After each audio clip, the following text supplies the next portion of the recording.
We will be talking about the first chapter of the AS Math syllabus of Edexcel, which talks about algebraic expressions. And the first concept or the first key point of this chapter is the laws of indices, where such expressions say that if we have two numbers of the same base or two terms which have the same base, aka the base A, sorry, one second.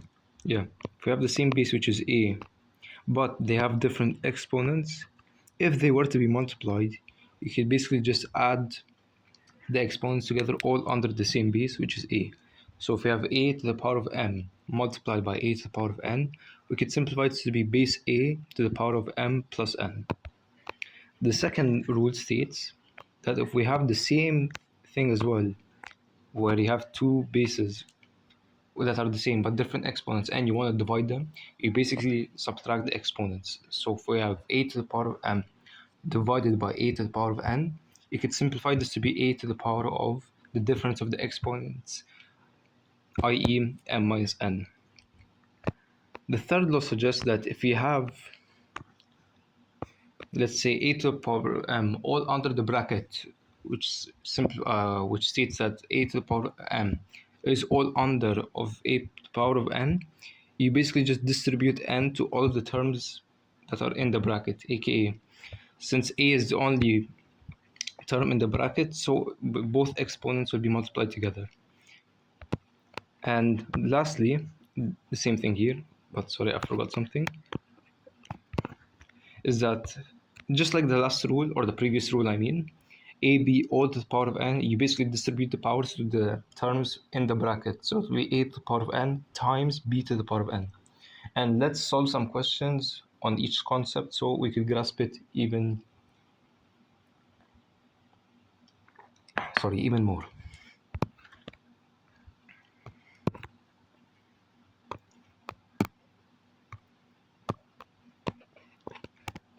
Example. And these are found in the textbook of Edexcel for Pure Mathematics 1, and this section is example 1A. Let me change the color of the pen, for example. Oh, no, it doesn't matter. Okay, so question B states that either ways you have to simplify the expressions. We have 2x cubed, let me write it again, 2x cubed multiplied, and I'll write it as a dot because we're using x as the coefficient that we're dealing with, or a variable, so I don't want to confuse ourselves, times 3x squared. And the first rule in the laws of indices states that if you have two terms, regardless of, we have the same base, which is x, and they're multiplied together, we could add their powers, or we could add their exponents. But we're dealing with a factor of x, which is basically 2x and 3x respectively. So what we could do here is that if we want to simplify this, we could obviously multiply 2 and 3 together, so it will be 6, and then x, and we just add the powers, so it will be 6x power of 5. Let's go to the next question.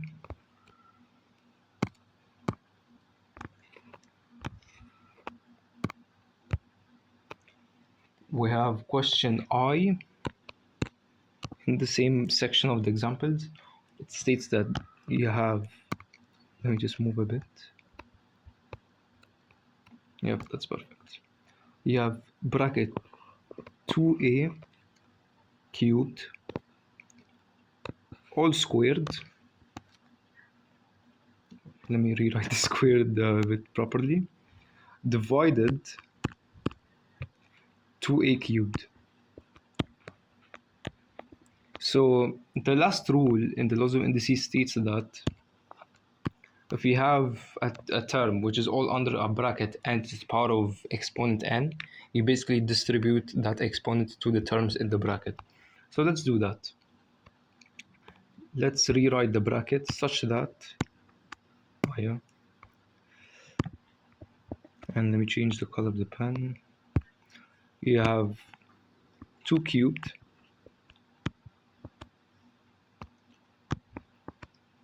and a to the power of 3 times 2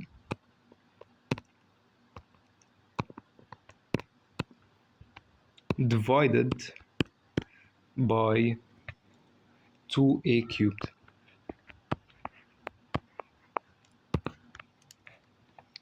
If we were to rewrite this and simplify it even further,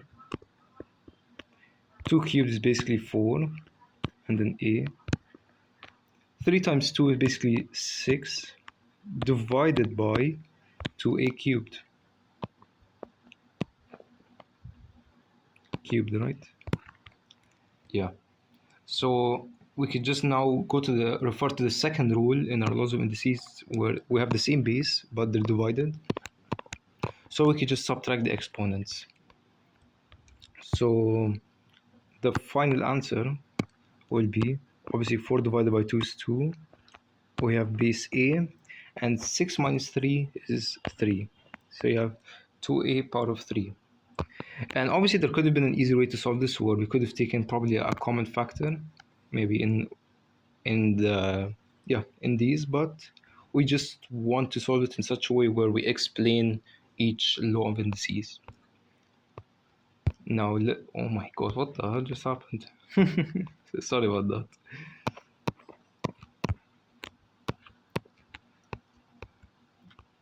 Because I'm using a new app, so I'm kind of getting used to it. Or a new note-taking app. Okay, let's refer to the third question, so which is question M, which states 9x squared times 3 open bracket x squared all to the power of 3. Okay, so obviously 9x squared times 3x power of 6, and I think so it's self-explanatory on why I did that. X squared all to the power of 3, so that's basically x squared multiplying itself by 3 times. So x squared times x squared will be x power 4, and then x power 4 times x squared will be x power 6. And if we were to multiply these two terms together, we'll get 9 times 3 is 27, then x, and you have 2 plus 6, which is 8. So this is the final answer. And last question for this part of laws of indices, we have question O, which states 7a power 4. Let me write the 4 a bit more clearly. Times, open bracket, 3a power 4 all squared. So I don't think so. As I said previously, maybe you could kind of simplify it, get a common factor, factorize or whatnot, but here we just have to expand. So we have 7a power 4 times 3 squared, which is 9, and 8 power of 4 times 2, which is 8. So this will be 7 times 9, which is 63, and it will be a power of 12. So yeah, this concludes the laws of indices, and we solved some questions on each concept possible. Concept we have in the chapter of algebraic expression is factorizing and expanding brackets, where both of them are kind of the opposite of one another. So you're going to get what I mean. So if we were to be given this example, and this is in page, where did the page number go? Oh, page 6, and in section 2, question U. It states, let me first of all write the question.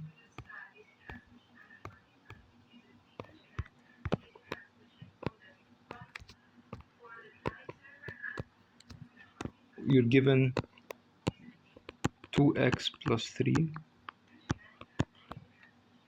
3x minus 1,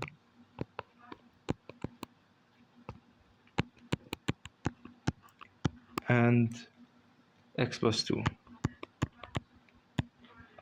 So the way you solve 3 brackets or even more is you take parts. You take parts of each. Try to take as many parts or split the question into parts so you could expand them easier. So I'm going to take these 2 brackets first, and then once I finish expanding them, I'm going to multiply it with the remaining bracket x plus 2. So let's expand these 2 first. So this is like step 1. So I'm going to write in step 1 the brackets I have, which is basically 2x plus 3 and 3x minus 1. So if we were to expand this, you'll get 6x squared minus 2x, minus 2x plus 9x, because 3x times 3 is basically 9x, and then minus 3. So this would simplify to, as we have 2 like terms, so this will simplify to 6x squared. Negative 2 plus 9 is plus 7x. Bro, let me just put the not disturb. Forgot that.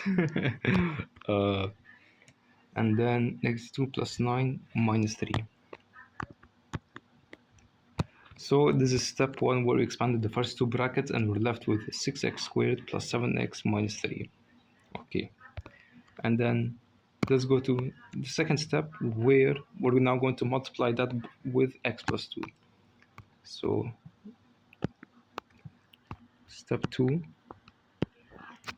you will have x plus 2 times 6x squared plus 7x minus 3. Is that correct? Yeah, minus 3. So we're just going to multiply x into each term in the second bracket. So we'll be left with 6x cubed plus 7x squared minus 3x. And then we're going to multiply by 2 for each term in the second bracket. So I'll be left with 12x squared. 12x squared plus 14x minus 6. Do we have any like terms? We have, let me choose a different color. We have 7x, positive 7x squared and positive 12x squared. And we have also negative 3x and plus 14x. So let's now write down the final answer or the final simplification of this expression. So we have 6x squared, and we want to write it in order in descending power or descending degree. So we will start off with 6x cubed, then we have plus 7x squared plus 12x, so that's basically plus 19x squared, and we have negative 3 plus 14 plus 11x,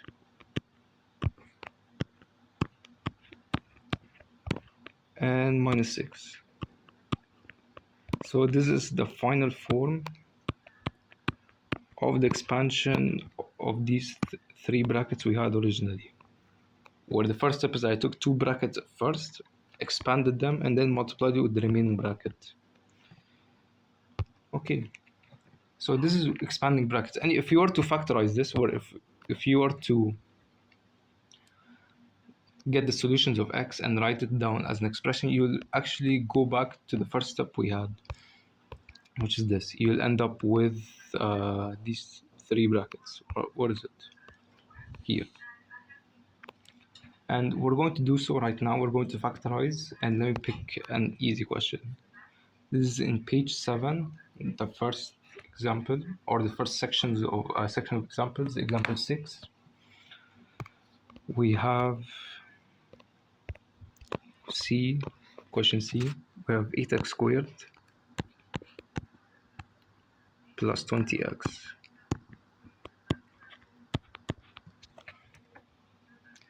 And obviously, we can take like terms, or we can take common factors out of the two terms. So first of all, we can take obviously x as a common factor, and we could also take 4 as a common factor, as 8 and 20 are both multiples of 4. So let's write down 4x. But let's first of all make sure what degree of x, or what power of x will we take. There's x squared and it's x. You can take x out of both terms, so this is what we're going to do, and obviously the smaller degree. So this is what we'll take as the common factor. Open bracket. 8 divided by 4 is 2, and we'll be left here with 1 degree of x, and then plus 5 here. So this is the simplification or the factorization of the given expression we have. We also have, let's go to another example where we're going to deal with more than one variable.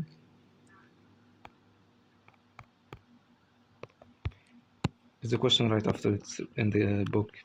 We have question D, which is 9x squared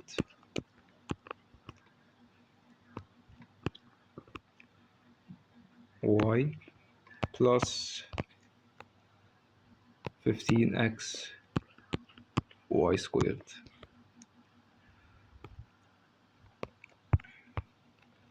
And obviously, we have to look at the terms and see what kind of common factor or what resemblance is there in terms of their multiples or their factors. We could see that with 9 and 15, we could take 3 as the common factor. So let's write that down, 3. And just as a side note, let's write down the numbers that we'll be left with in each term. So we'll be left here with 3, and we'll be left here with 5. And let's look at the x. Of the smaller degree of x is 1. So we'll write here x, because we'll take 1 degree of x as the common factor, and in the second term we'll not be left with anything. And write it down here. Let's look at the y. The smaller degree of y is 1, so we'll be left here with nothing. Here there'll be 1y, 1 degree of y, and let's write it down in our common factor term. And then we could just open the bracket and write down the terms that are left, which is 3x plus 5y. And this is the simplified expression that we have after factorizing. But why do we do this? Because factorizing will actually help us in solving or getting the solutions of quadratic expressions. So if we were to have a quadratic expression given like this, we have x squared plus, I'm going to write down a plus a bit further away, plus 6x plus 8.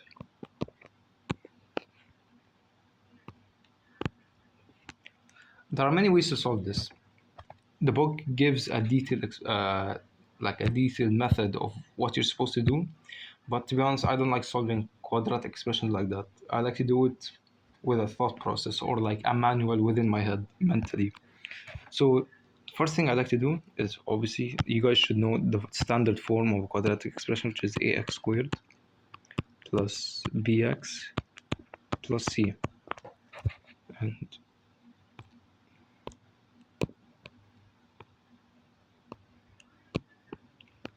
yeah, so I like to first look at the term c and get its common factors. So we know the common factors of 8 could either be 1 and 8 and 4 and 2. Okay, so we have 2 sets of possibilities for the solutions of x, or the factorization of x for this given expression. And now let's look at the second term, which is b. This. Which set of numbers would be able to give us 6x? Obviously can be 1 and 8, because if we were to actually factorize this, let's just write a very rough simplification of this on x and 8 and x and 1, with 8 and 1 being our solutions, regardless of their sign, regardless of one of them is positive or negative, we can never get 6. So okay, we now know that 1 and 8 cannot be the possibilities or the answers of x. So now let's look at 4 and 2. And obviously we have to keep in mind whether they have to be either positive or negative. We have plus. So the possibility of, there are two possibilities for us to get positive 8. Either both numbers are positive, meaning 4 and 2 would be given as positive here. And obviously let me change these numbers. 8 and 1, 3, 4 and 2.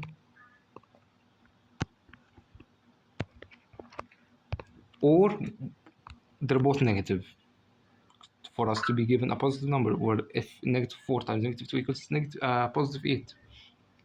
But once we deduce that, let's look at term B again. Positive 6x.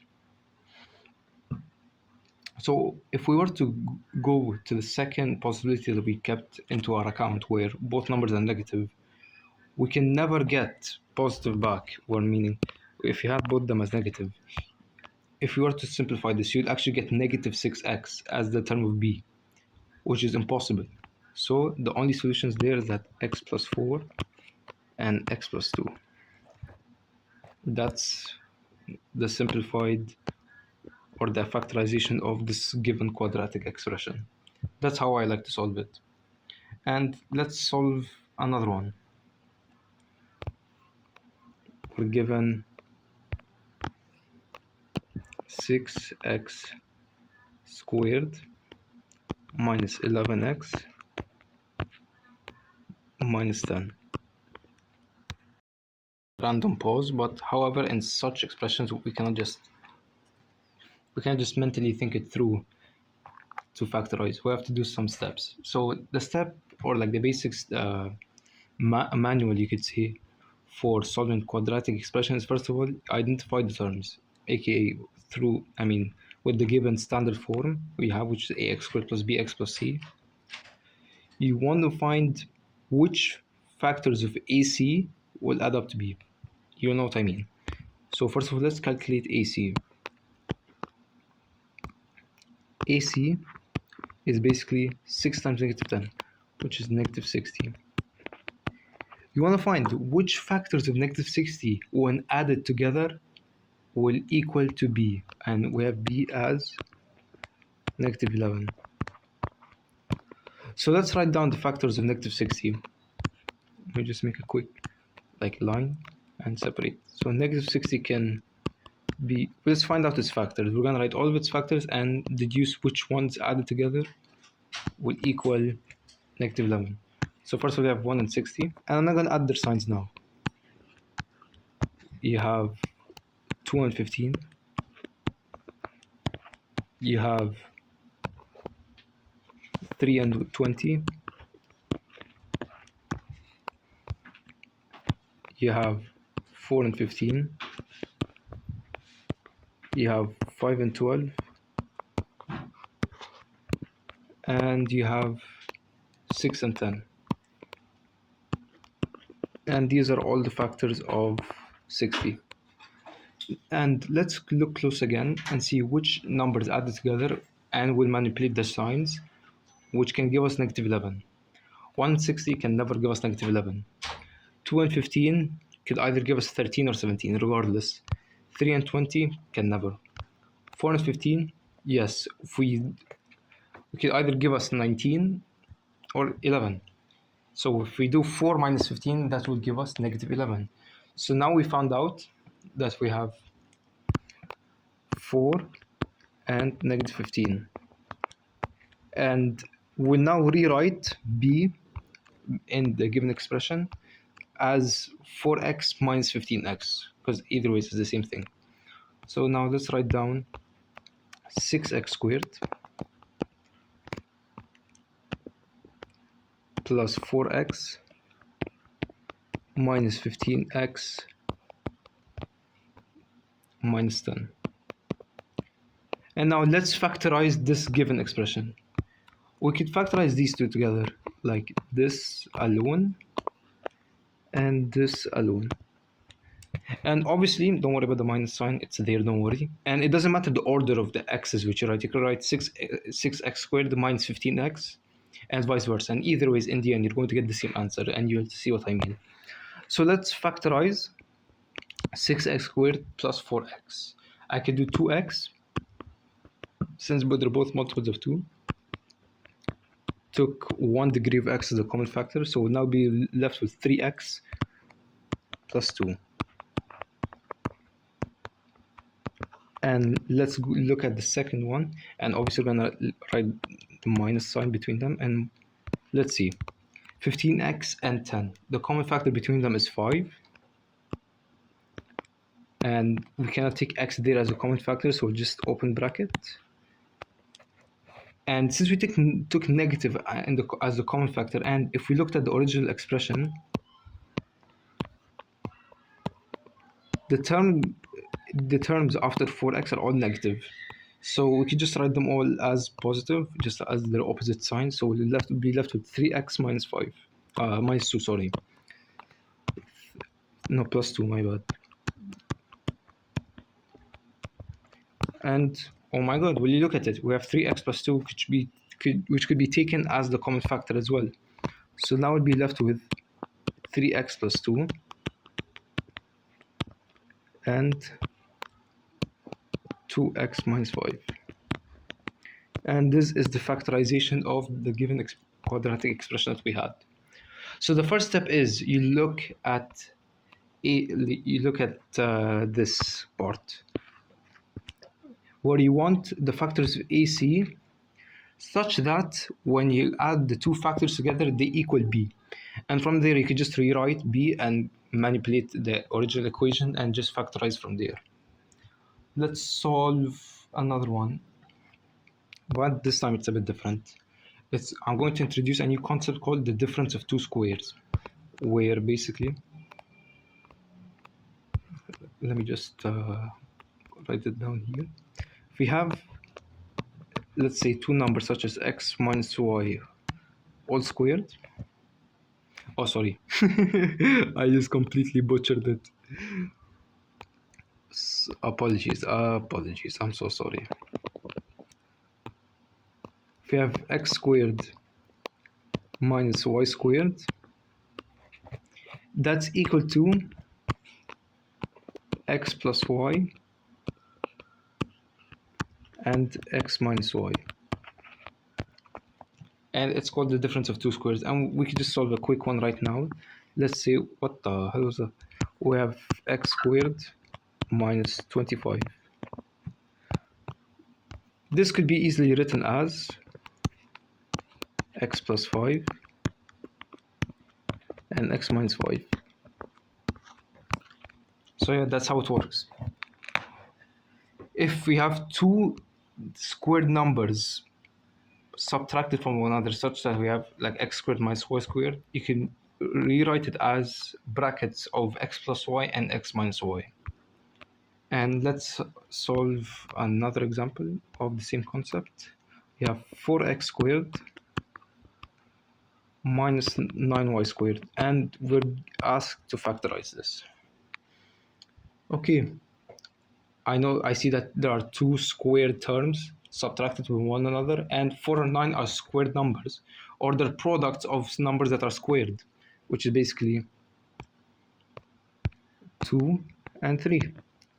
So I could now rewrite this as 2x plus 3y and 2x minus 3y. And ta-da! We solved it.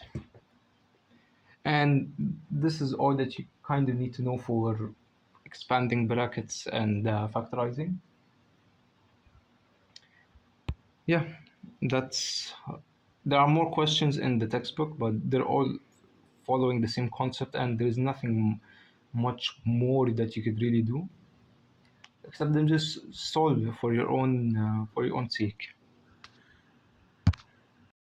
We have more laws of indices, and they're basically just like manipulations, or just actually like from the original laws of indices that we discussed earlier. They're just basically derivations from it. So let's say we have x to the power of 1 over m. You could also rewrite it as x to the root of m. So yeah, so let's say that just a very quick example, like x to the power of half is like saying square root of x. It's the same thing. So yeah, so if you have x to the power of 1 over m, you could just basically write it as x to the root of m, I mean.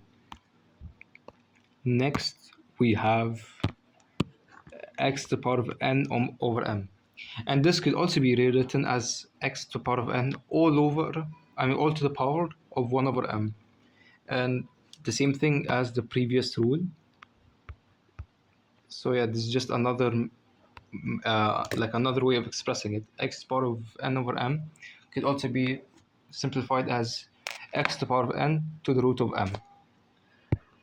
Also, x to the power of negative n, if the exponent is negative, it's basically just it's reciprocal, where you could write as 1, you could rewrite it as 1 to the 1 over x to the power of n. And lastly, anything to the power of 0 is equal 1. So let's solve questions on it and grasp them even more. So in page 10 of the book, we have question A in the first section. We have x to the power of 3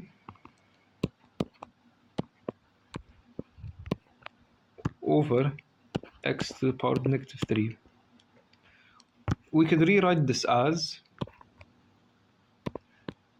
well, let me just make it as an equal sign, x to the power of 3 divided x to the power of negative 3.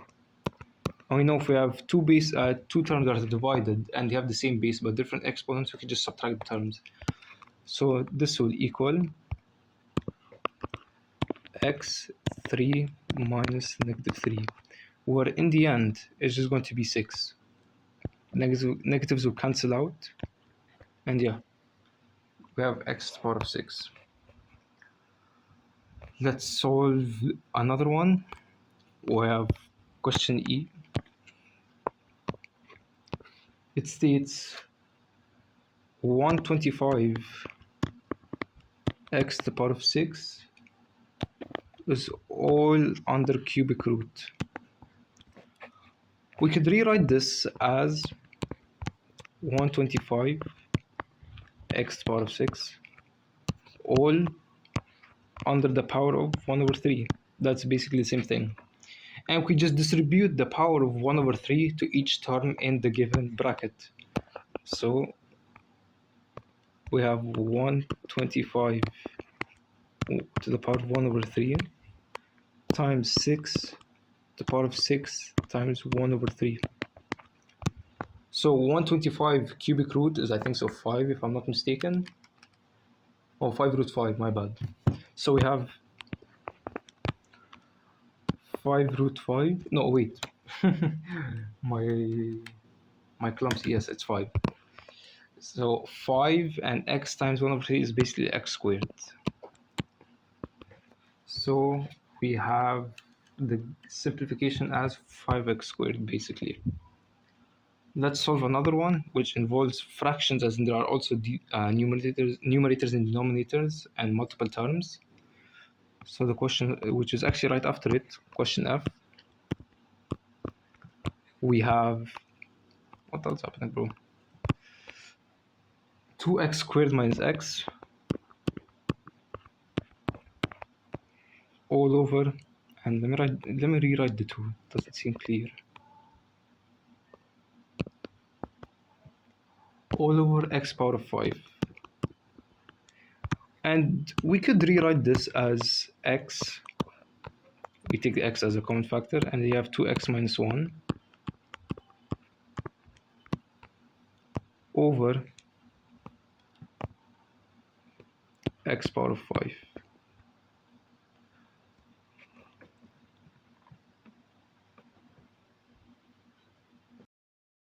So once we took the common factor out, I realized that I could cancel out the x which is in the numerator.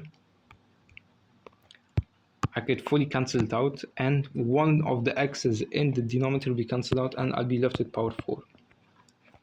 So now the given expression we have is 2x minus 1 over x power 4. We could distribute it, so we'd have 2x over x power 4 minus 1 over x power 4. So that's equal to 2 over x power 3 minus x negative 4. So yeah.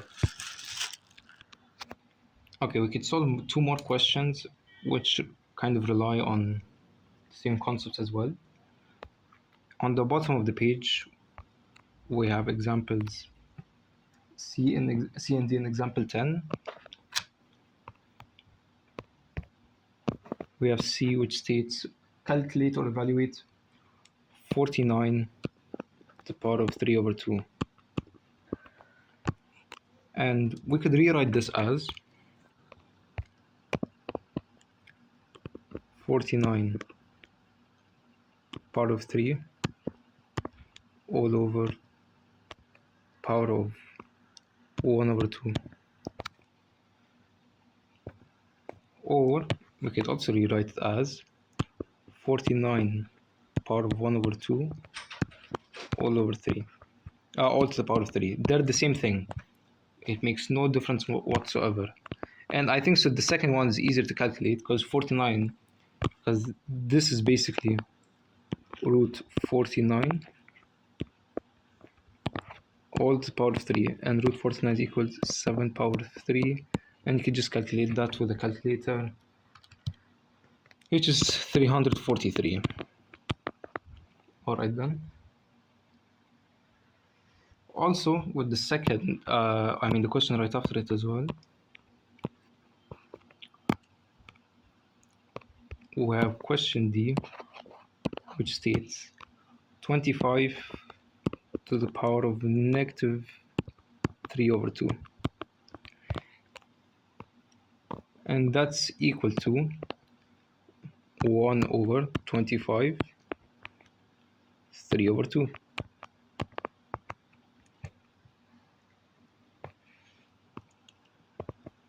And this is also equal to, and let me just change the color, as the previous example, 1 over 25 cubed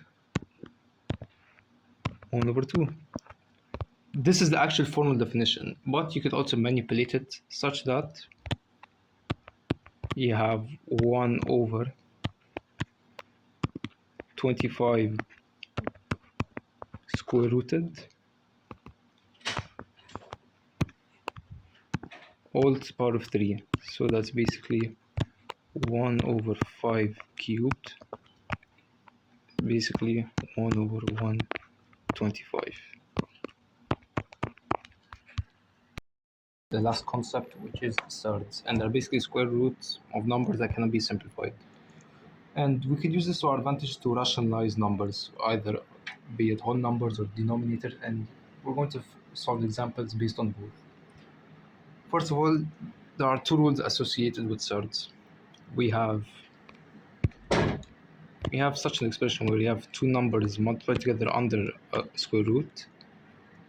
You could split the square root into the two terms, such that it will be root A times root B. Why is it like that, man? And also the vice versa bit, where if you have two numbers divided all under a square root, you could split the square root such that it will be root A over root b. So, and let's deal with some simple examples on what can we do with surds, or how can we use this concept to simplify or rationalize numbers. Let's take an easy example. We have root 12. How can we simplify this? We can split 12 into products, or like into its factors, where we have 4 and 3. And if we use the first rule we had, where we have two numbers split together, I mean two numbers multiplied together, we could split them such that you'll have root 4 and root 3. Root 4 is known, it's 2. So we have 2 root 3. And that's a simplification of root 12, and it will be easier for us to approximate. Let's look at another example. We have root 20 over 2. Let me write it down first. Root 20 over 2. We could write this down as root 5 times 4, and let me just do it straight away. I split it. Root 5 times root 4 over 2. These either will cancel out because root 4 is basically 2, so cancel out. So you're left with root 5. And now let's go to more, let's say, complicated ones. Let's solve this. We have to expand and simplify if possible. You have the given expression 2 minus root 3 and 5 plus root 3. It's easy actually, never mind. So this would be given as 5 times 2 is 10 plus root 3, plus 2 root 3 minus 5 root 3 plus 3.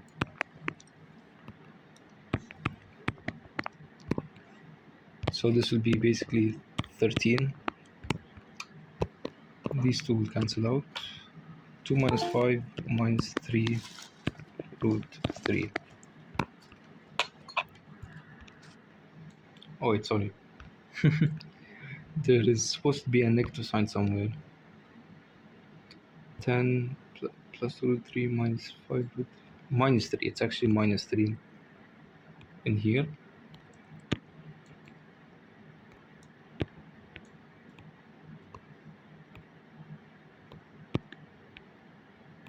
Here is supposed to be a minus, so it will be actually 7.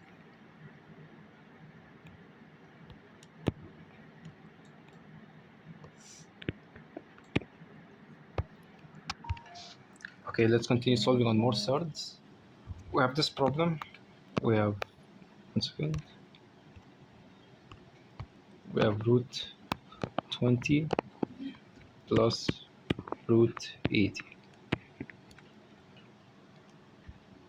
And we could basically simplify this to be as root 20 plus root 20 times 4. It could be like this.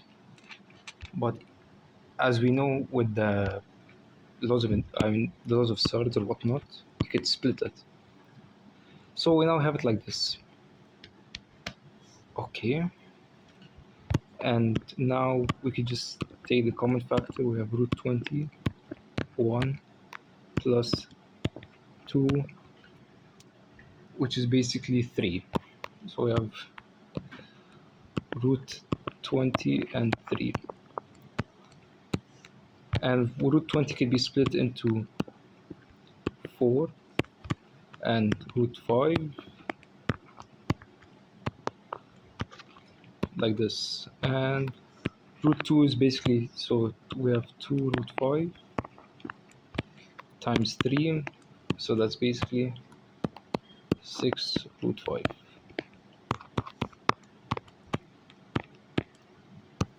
As the final answer.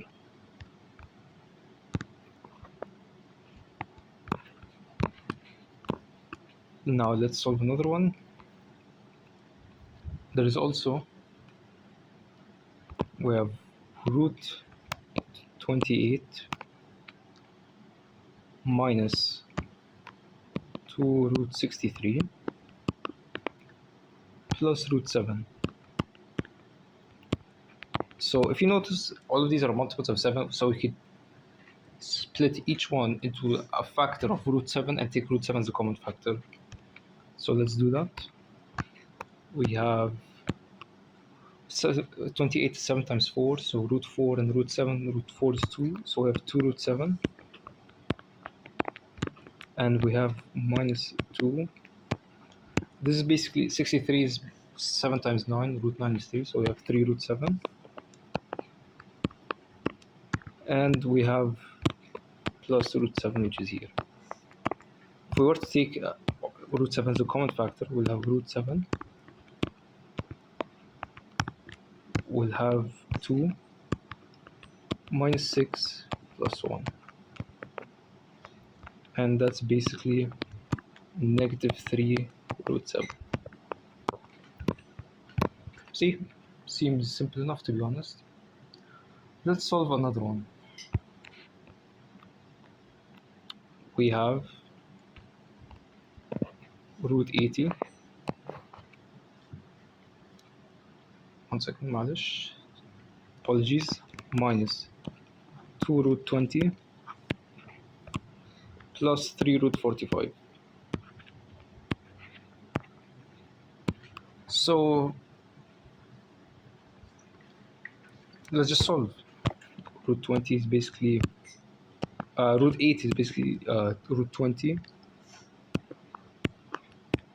root 5 root 4 I mean, minus 2 root 20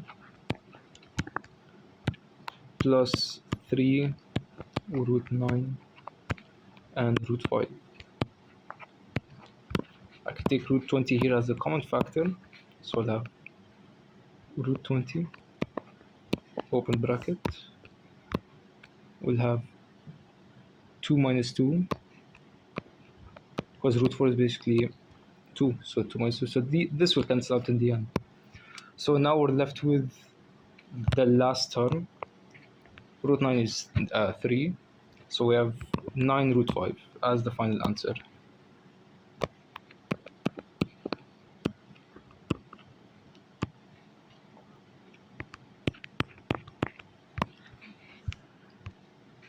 And I think with rationalizing the denominators, which I mentioned earlier, is that let's say we have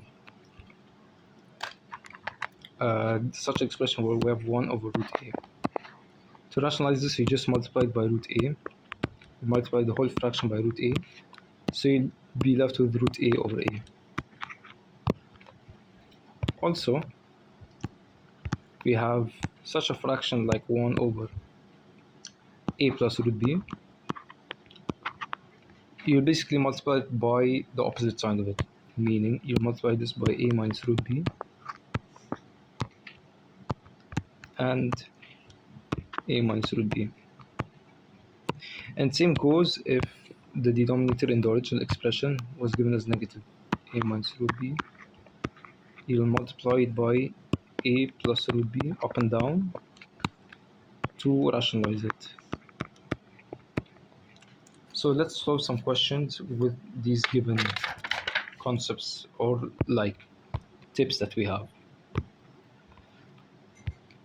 So let's say we have an expression, we have root 7 over root 63.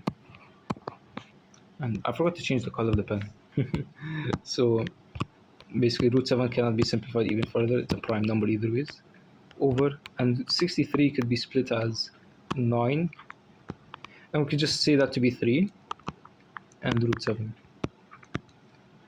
And let me just, oh okay, I cannot do that. Root 7 will cancel out, so you're now left with 1 over root 3. 1 over 3, my bad.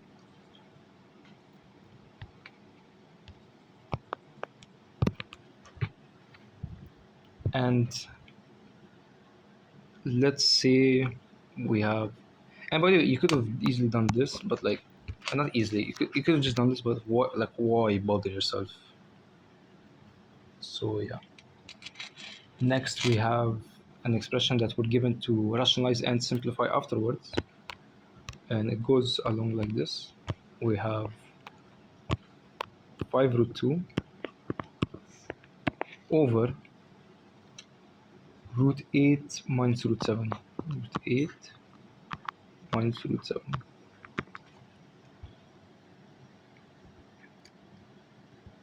Now we could multiply this with root 8 and with the opposite sign plus root 7 up and down.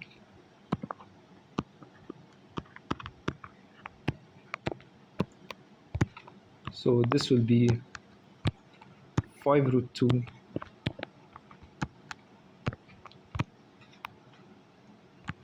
root 8 plus root 7 over root 8 times root, okay, let me just write it like this, root 8 minus root 7 and root 8 plus root 7.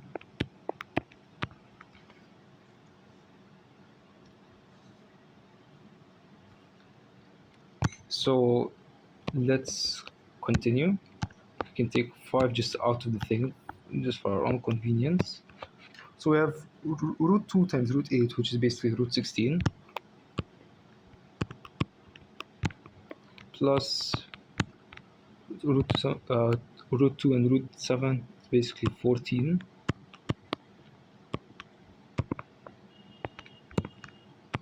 over, and you notice that this has the same pattern as the difference of two squares.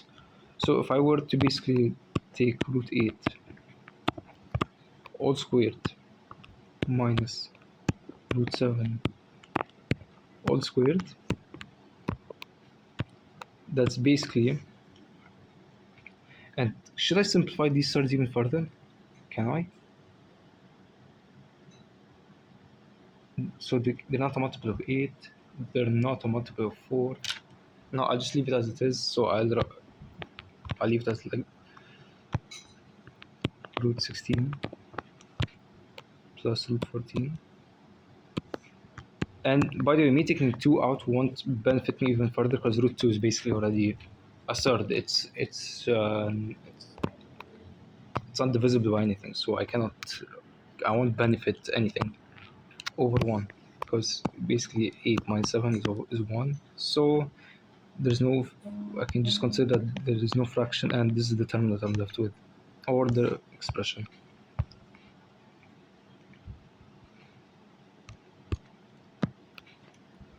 Let's solve one more, and I think so that is the chapter of algebraic expressions. Let's solve one more. You're given, what the hell just happened? Oh, it just automatically created a new page.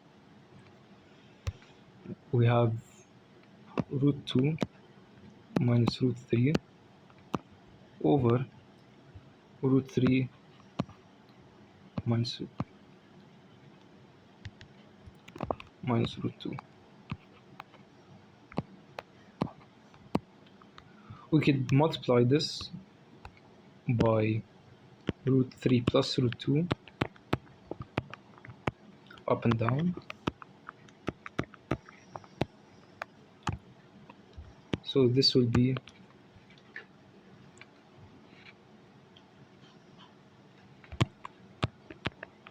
root 2 minus root 3 and root 3 plus root 2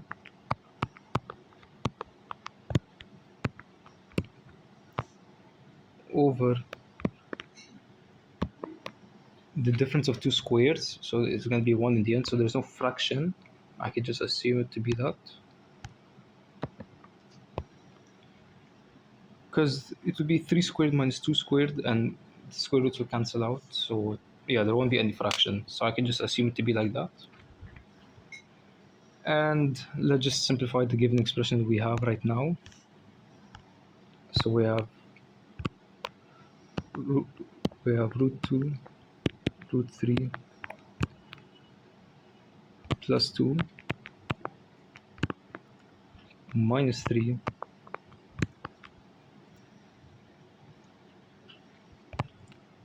minus root 3 and root 2.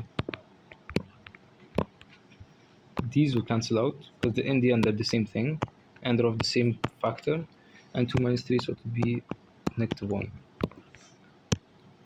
And this concludes our chapter of algebraic expressions and all the key concepts covered with examples solved.